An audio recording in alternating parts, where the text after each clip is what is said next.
വേറൊരിക്കലായിട്ട് തുവാലിയിൽ ഈശോയുടെ തിരുമുഖം പതിഞ്ഞു എന്ന് പറയുമ്പോൾ ഞാൻ സത്യത്തിൽ പറയുന്നത് എൻ്റെ ഹൃദയത്തിൽ ഈശോയുടെ തിരുമുഖം പതിഞ്ഞു. ആ ഒരു അനുഭവമാണ് എനിക്ക് ഈശോയെക്കുറിച്ച് ഓർക്കുമ്പോൾ എൻ്റെ മനസ്സിലുള്ളത്. വിശുദ്ധ കുർബാനയിൽ പങ്കെടുക്കുമ്പോഴും ആ വിശുദ്ധ കുർബാന അനുഭവം ഓർക്കുമ്പോഴും ഞാൻ ആരുമായിട്ട് പങ്കുവയ്ക്കുമ്പോഴും എൻ്റെ കണ്ണ് നിറയും. കാരണം അത്രമാത്രം എന്നെ സ്നേഹിക്കുന്ന ഒരു ദൈവം, എന്നാലും എൻ്റെ ദൈവം എന്നെ ഇതിന് അനുവദിച്ചതല്ലോ എന്നോർക്കുമ്പോൾ അമലേ ആ ദിവസത്തെക്കുറിച്ച് ഇപ്പോഴും ഓർക്കുമ്പോൾ, അതായത് ഇന്ന് ഇത് പറയുമ്പോൾ എനിക്ക് എന്തുമാത്രം കർത്താവിന് നന്ദി പറയണം എന്നെനിക്ക് അറിഞ്ഞുകൂടാ. കാരണം വാക്കുകൾ ഒതുക്കുന്ന നന്ദിയല്ല. കുറച്ച് കഴിഞ്ഞപ്പം അച്ഛൻ കപ്പ്യാരെ ഇങ്ങോട്ട് വിളിച്ചു. അപ്പോൾ കപ്പ്യാരെ, അപ്പോൾ ഞാൻ വിചാരിക്കുന്നത് അച്ഛൻ എന്തെങ്കിലും ശാരീരികമായ അസ്വസ്ഥതകളുണ്ടായി, എന്തെങ്കിലും ക്ഷീണം വന്നു, ഇച്ചിരി വെള്ളത്തിന് വേണ്ടിയായിരിക്കും അവനെ വിളിക്കുന്നത് എന്ന് ഞാൻ വിചാരിച്ചിരുന്നു. കുറച്ച് കഴിഞ്ഞപ്പോൾ നോക്കുമ്പോൾ അച്ഛൻ അസമയത്ത് സക്രാരിയുടെ അടുത്തേക്ക് പോകുന്നു. അതെന്താ അച്ഛന് തെറ്റിപ്പോയോ, ഇത് കണ്ടിട്ട് അച്ഛൻ ഡിസ്റ്റർബ്ഡ് ആയോ, അങ്ങനെ മനസ്സിൽ വിചാരിച്ചിങ്ങനെ നോക്കും. അപ്പോൾ അവിടെ എന്താ സംഭവിക്കുന്നത് നമുക്ക് അറിഞ്ഞുകൂടാ. സ്വർഗത്തിൻ്റെ സ്വർണ്ണ ലിപികളാൽ എഴുതപ്പെട്ട വിളക്കന്നൂർ ദിവ്യകാരുണ്യ അടയാളം മെയ് 31 സ്ഥിരീകരിക്കുകയാണ്. പൊതുവണക്കത്തിനായി പൊതുജനങ്ങൾക്കായി വിട്ടുകൊടുക്കുകയാണ്. ദിവ്യകാരുണ്യ അടയാളം അന്ന് ദർശിച്ച 6 സിസ്റ്റർമാരിൽ ഒരാളായിരുന്ന സിസ്റ്റർ ബ്രിജിറ്റ് SH നമ്മോടൊപ്പമുണ്ട്. സിസ്റ്റർ അന്ന് 2013 നവംബർ 15 ആ ഒരു ദിവസത്തെക്കുറിച്ച് എന്താണ് ഓർമ്മ വരുന്നത്? ഒന്ന് പ്രേക്ഷകരുമായിട്ട് വ്യക്തമായി സംസാരിക്കും. തീർച്ചയായിട്ടും അമലേ, ആ ദിവസത്തെക്കുറിച്ച് ഇപ്പോഴും ഓർക്കുമ്പോൾ, അതായത് ഇന്ന് ഇത് പറയുമ്പോൾ എനിക്ക് എന്തുമാത്രം കർത്താവിന് നന്ദി പറയണം എന്നെനിക്ക് അറിഞ്ഞുകൂടാ. കാരണം വാക്കുകൾ ഒതുക്കുന്ന നന്ദിയല്ല. ആ ദിവസം പതിവ് പോലെ 6:30 കുർബാനയ്ക്ക് ഞാൻ ഇവിടുന്ന് പോയി. ഞങ്ങളുടെ പതിക്കലച്ഛനെ സംബന്ധിച്ചിടത്തോളം അച്ഛന് കുർബാനയ്ക്ക് ഭയങ്കര പ്രാധാന്യം കൊടുക്കുന്ന അച്ഛനാണ്. കുർബാനയായിട്ട് ബന്ധപ്പെട്ട കാര്യങ്ങളിലെല്ലാം അച്ഛൻ വളരെ സ്ട്രിക്റ്റാണ്.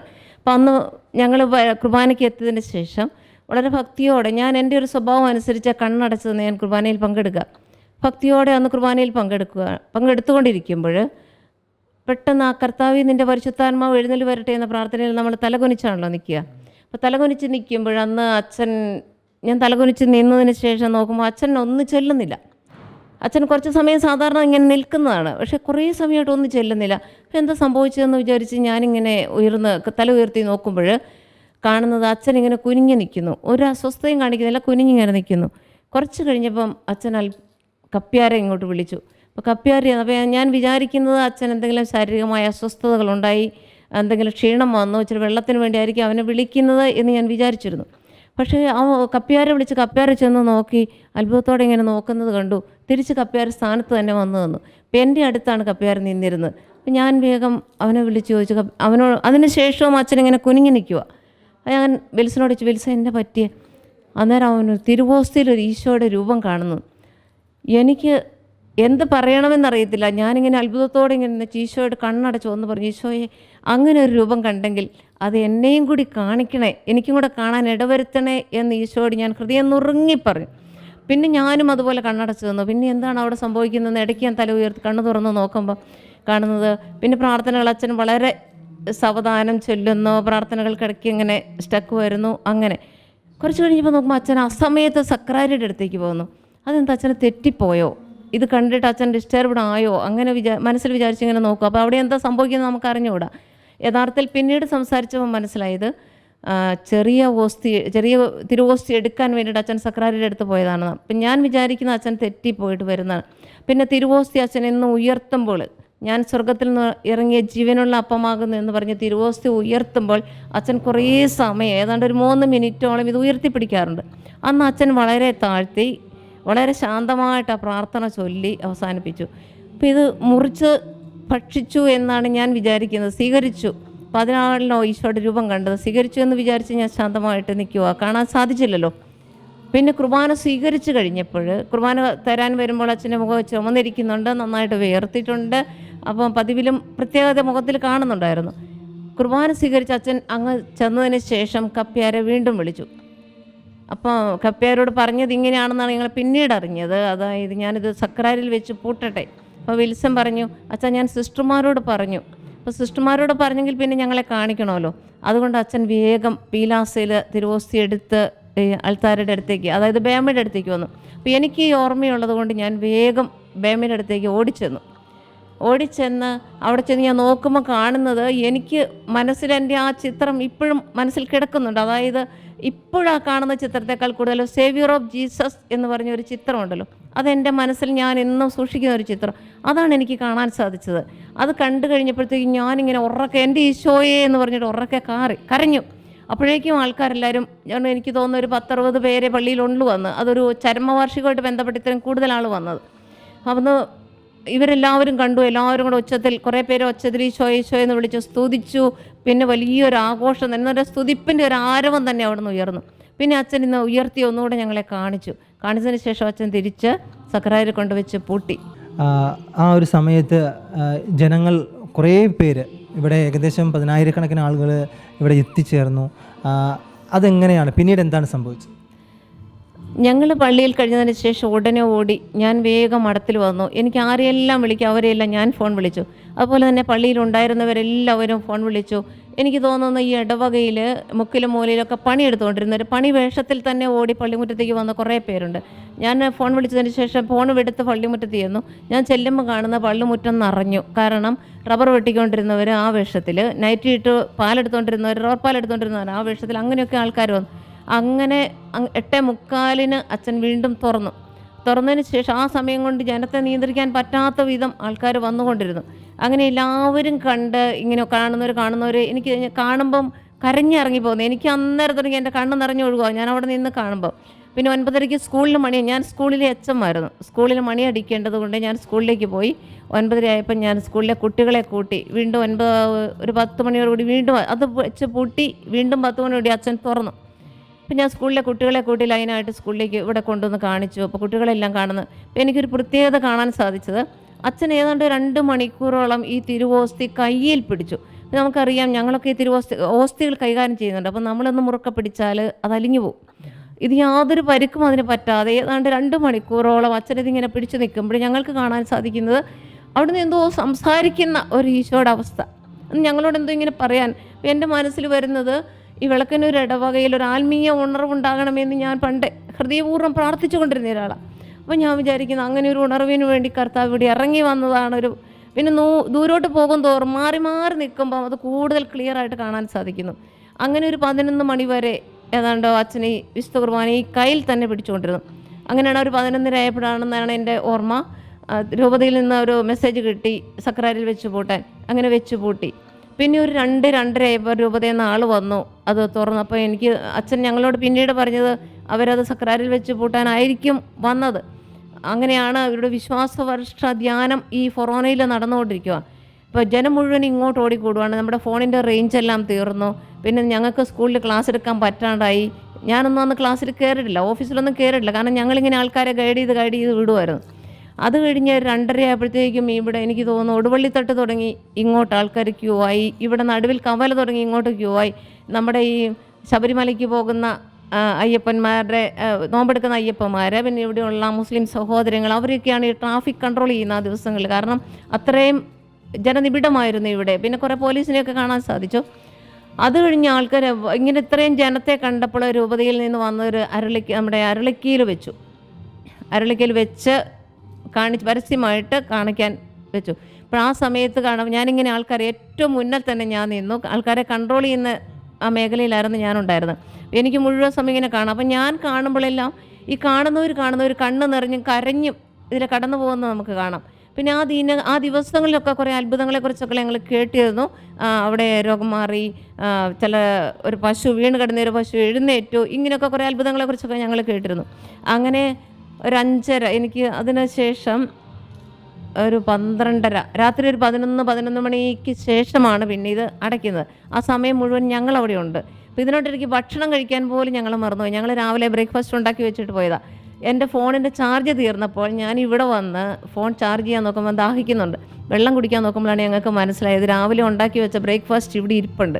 ആരും കഴിച്ചിട്ടില്ല, പാത്രം പോലും തുറന്നിട്ടില്ല. എന്ന് പറഞ്ഞാൽ അവിടെ ഒറ്റ സിസ്റ്റർമാരും ഭക്ഷണം കഴിച്ചിട്ടില്ല. ഞങ്ങളാരും ഉച്ചയ്ക്ക് ഇങ്ങോട്ട് വന്നിട്ടുമില്ല. അത് കഴിഞ്ഞ് പിന്നെ വൈകുന്നേരം 12 മണി വരെ പിന്നെ ആരാധനയുടെ സമയത്ത് ഞങ്ങൾ ആരാധന ലീഡ് ചെയ്തു. സിസ്റ്റേഴ്സും പിന്നെ പുറമേ നിന്ന് 2 പാട്ടുകാർ വന്നായിരുന്നു. അങ്ങനെ ആരാധന കണ്ടിന്യൂസ് ആയിട്ട് ലീഡ് ചെയ്ത് നടത്തിക്കൊണ്ടിരുന്നു. ആ സമയത്ത് സന്ദർശനം നടത്തി. അങ്ങനെ അന്നത്തെ ദിവസം കഴിഞ്ഞു. പിന്നീട് ഇങ്ങോട്ടൊരു 12 വർഷക്കാലം ഇതൊരു സ്ഥിരീകരിക്കാൻ വേണ്ടിയുള്ള കാത്തിരിപ്പായിരുന്നു.